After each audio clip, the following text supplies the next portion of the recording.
அண்மை செய்தியை பார்க்கிறோம். வடகலை தென்கலை மோதல் தொடர்பான வழக்கில் நீதிமன்றம் அறிவுரை வழங்கியிருக்கிறது.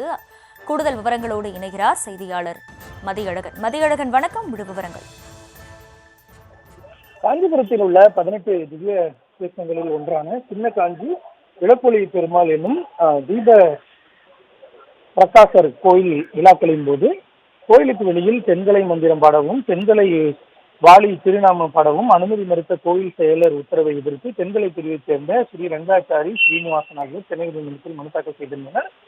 இந்த வழக்கு நீதிபதியின் ஆனந்தன் கிடைக்கும் முன்பு விசாரணை கொண்டபோது கோவிலில் தென்கலை மந்திரம் பாட அனுமதி அளித்து 1915ஆம் ஆண்டு காஞ்சிபுரம் மாவட்ட முன்சிப் நீதிமன்றம் பிறப்பித்த உத்தரவை 1918ஆம் ஆண்டு சென்னை உயர்நீதிமன்றம் உறுதி செய்துள்ளதாக மனுதாரர்கள் தரப்பில் தெரிவிக்கிறது.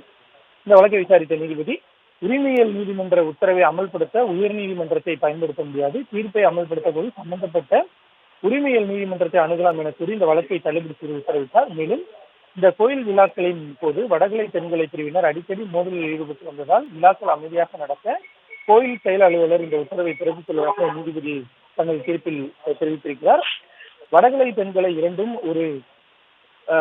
ஒரு பூ காம்பின் இரு இதழ்கள், இரு பிரிவுகளும் பெருமாளுக்கு சொந்தமானவை.